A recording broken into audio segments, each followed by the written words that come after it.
Hey everyone, welcome back to the channel. My name is Tori if you're new here, and today we are doing a beverage chat. I'm still working on the name, not sure what I'm going to be calling these videos, but essentially the videos will go as follows. I'm going to pick a topic, grab a beverage, and chat about it with you. So if you like that kind of thing, put me on in the background, maybe chat along with me down in the comments below. If you connect to any of this, I would love to hear your thoughts. If you disconnect to any of this, if you disagree with it, I'd love to hear your thoughts as well. So if this is your first time here, hi, hello, my name is Tori. I make videos 3 to 4 times a week about preparedness. I try and teach you how to be prepared on a budget. So if you like that kind of thing, definitely hit the subscribe button and let's get right into our chat.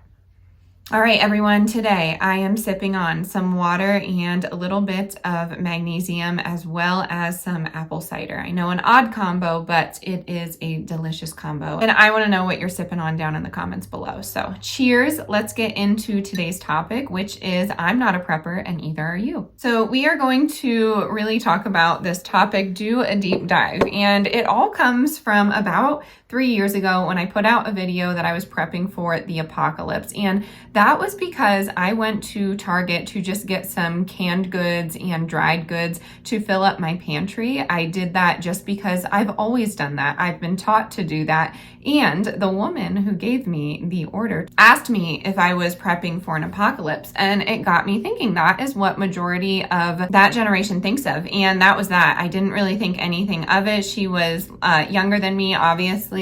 But then when I made that video, a lot of people responded in the comments that I was insane and prepping is ridiculous and I'm hoarding food. And right then and there opened my eyes to the world of prepping. So that is kind of where this backstory comes from. And that video is still my most viewed video today. So I still get comments on it here and there. And typically they're positive, but you get the negative Nellies once in a while. But I did want to talk about that because preparedness, prepping is just the way that I was raised, and we never called it that. I was never called a prepper. So whenever we ran out of something in the kitchen, if we didn't have it, we didn't run to the store. My mom would just substitute it for something else, or we would go into a longer term pantry and we would rustle through the cans and find another can of that product. My husband was raised that way. At my dad's house, we were raised that way. My Mimi preps like that. My aunts, my uncles, my siblings, most of my siblings. And I just felt like everyone was raised that way, but I am totally wrong. I didn't know that people don't do that. So whenever I go to the store,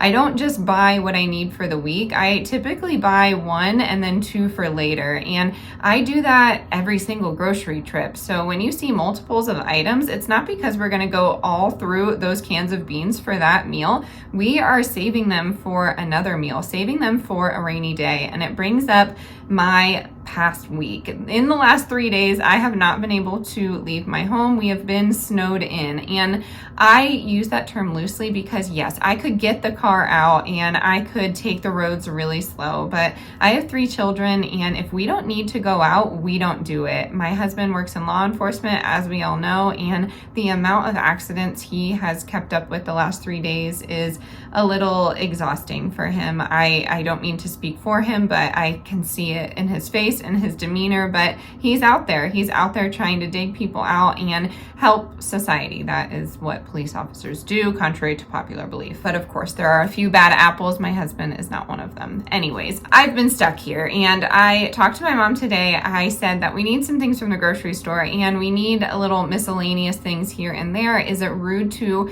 ask a delivery driver to deliver it? And she said, don't you get it delivered? I'm sure you have things at home that you can use. And I just felt so silly because my whole channel is about being prepared, and she's absolutely right. She taught me better than that. I don't need anything that I really put down on my list. It was just out of convenience. We needed wipes, we needed milk, we needed potatoes, just random little knickknacks. And we have potatoes in storage. We have dry milk, and we have that organic milk from before. And we also can make wipes. I just take a little bit of distilled warm water and coconut oil, and then I just take take some muslin cloth that I just cut up, and I use those as wipes, and we use them as reusable wipes. So no problem there. And then we also needed diapers, but guess what? We have cloth diapers too, so I don't need those either. And it just really got me thinking. I really truly think about preparedness all the time, and I talk to you all about it all the time. If you are going to the grocery store, buy one, get two for later, like I was talking about. Maybe there is a sale on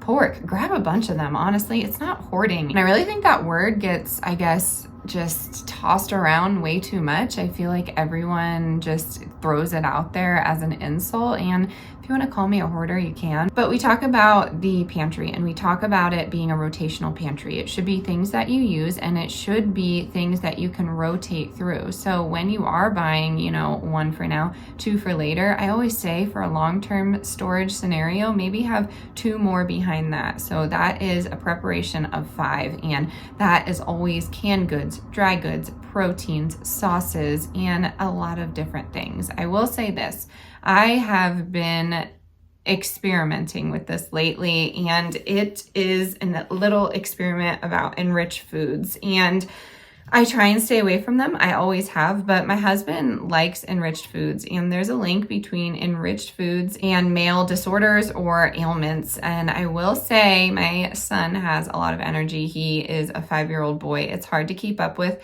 It can be rather exhausting. He definitely has the same personality as me. So emotionally, you know, we just let our emotions fly here and there, and sometimes we can butt heads. And I have always tried to nurture that in a pretty systematic way, if that makes sense. I want to be a nurturer, but I also want him to respect myself, and we also want to respect each other's boundaries. So enriched foods, you know, is a problem. My understanding is enriched foods essentially means folic acid is used, and 48% of the population, or 43 or 48% of the population cannot break down folic acid because it is man-made, and you really want folate for your body to thrive. So anyways, folic acid, we can't break it down essentially, and it causes the brain to have extra thoughts. So it presents itself as ADHD and ADD in young boys and eventually men. So I have seen some tendencies between myself, my son, and my husband, and I'm not a male, and I know that it affects females as well. So I have been really trying to not prepare enriched items, but guess what? It's in just about everything. So it's just got me thinking, got me guilty lately, and I wanted to add that into this little chit chat, and I probably will continue to do these videos where I just add random thoughts into the chit chat, some things that I've written down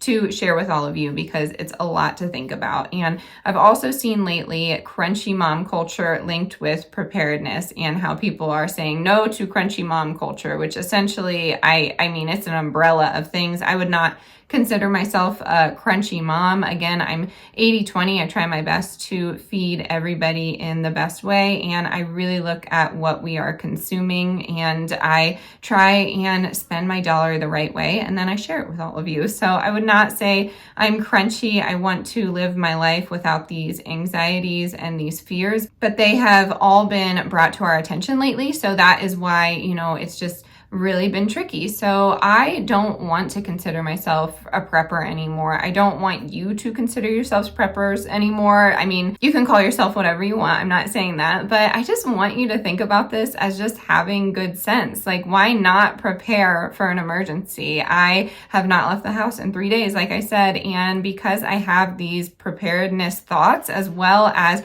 actual physical products, I'm good. I'm good to go. And to be honest with you, it's really got me thinking, could we last the entire month without going to the store? And I really think we could do that. I think we could last like 2 months. But the idea was to prepare for 72 hours, essentially, whenever a natural disaster happens. That is when you bring that 72-hour mark in. But I just wanted to state that your prepper pantry doesn't have to be short-term, long-term. It could be whatever it is that your family wants it to be. So again, this channel, it's just become this prepper journey because I use thumbnails and I use hashtags, and really the algorithm made me into this prepper on paper, but I also embody it, and I just don't want it to be something that we all consider anymore, because a lot of people now are thinking of prepper and thinking of conspiracy theorist or insanity or, you know, hoarder, or I mean, there's an umbrella of topics that is associated with prepper, but they're not positive, and I think it's so silly. I'm sure if we polled the population, there would be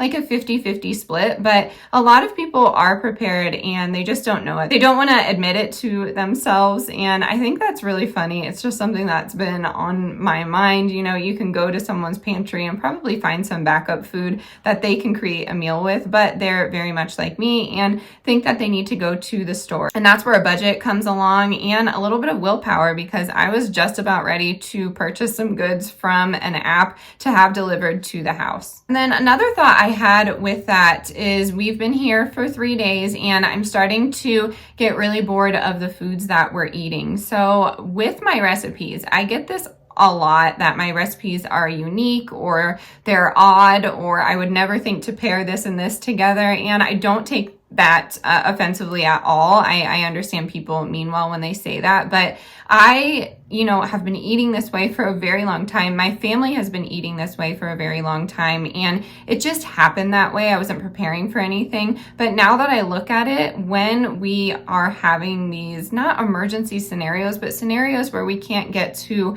what we need, we are able to eat in that strange way. We can eat those meals and still be satiated and happy. So I did want to state that. Maybe start bringing in some unique items to your diet, and then it won't be such a shock if ever there is an emergency and you can't get to the store. And friends, this was just a snowstorm. A lot of people say that they're not going to be in an emergency situation. I'm pretty sure we all experienced 2020, and that was a government shutdown. They wanted to keep you inside and they guilt tripped you. And you know, I got caught up in it too, but I think it's silly that people say that they're never going to be in this emergency situation, because hey, we're all in it and you never know what's going to happen. I am not hoping for these things to happen. I don't want them to happen, but why not be prepared? Last thing on the agenda, something that happened to me last night and I was excited about, which is funny because I have always been, I hate the word, triggered every time this happens, but the power went out last night and I did something about it. I'm going to tell you about that. But the power went out a lot when I was a kid, and I remember my mom making it super fun, but there was still that anxiety, still that, I guess, fear that, you know, things go bump in the night. We lived in the middle of nowhere and it was a little scary here and there. I had brothers that like to pick on me and tell me things that would happen, so that's probably contributing as well. But it was always a good time. We would make some yummy food and have the candles out, but my mom was always prepared, and so was my dad, my grandmother, just about everybody that I know was always prepared for a power outage. Even going to sleepovers or friends' houses, their parents were prepared. And I grew up in a town that perpetually floods, so it's possible that's why those people were prepared, but I really think it's just a small town mentality that has been passed on from generation to generation, and that's what's bringing this prepper term out. But back to last night, it was getting a little chilly. Millie was just not doing well. I know she wasn't cold, but she's 6 months old, so maybe she felt something in me, felt like some sort of fear. But the power went out and I kind of got excited. I went right out to the garage because I have this scenario in my head. I said it on my other channel, I create these scenarios, and I didn't used to. I really think it was because my husband got into law enforcement, and sometimes he just brings up scenarios when we're riding down the road or something, and I have to think on my toes. And typically it's annoying, I'm not gonna lie, I don't want to think about that, but you know, at the end of the day, I do like being aware and being aware of my surroundings and what I would do in the event of an emergency. So I was excited. I stomped out to the garage, I got my generator that I just got, and it was fully powered by the sun, which is awesome. Solar power is amazing. But I hooked it up to my fireplace out there, TV stand thing that my mom got me that also generates heat. It has a little blower on there, and I plugged that in, as well as my little refrigerator because I had meat thawing. So I took the meat from the large refrigerator and put it in the small one,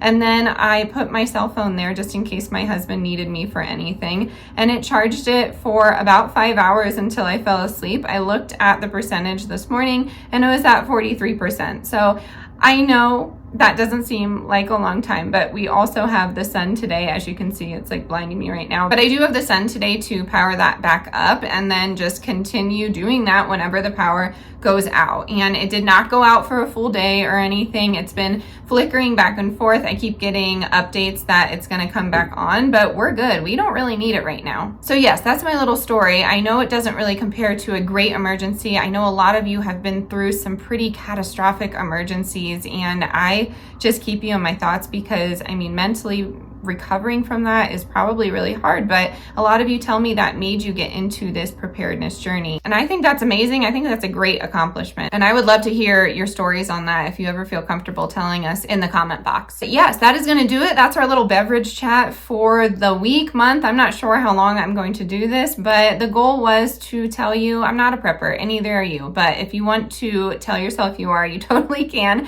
I feel like this is just good sense. And the more of us that know about this, the more prepared everyone will be and not in this constant state of fear and divide, because really that's what the powers that be want to happen. So I hope this was informative. Let me know your thoughts in the comment box below. I'm always looking for things to chat about, so definitely leave those in the comment box. If you're new here, hope I didn't scare you away. Definitely hit that subscribe button. As always, stay adventurous, stay creative. I'll catch you on the next one. Bye, y'all.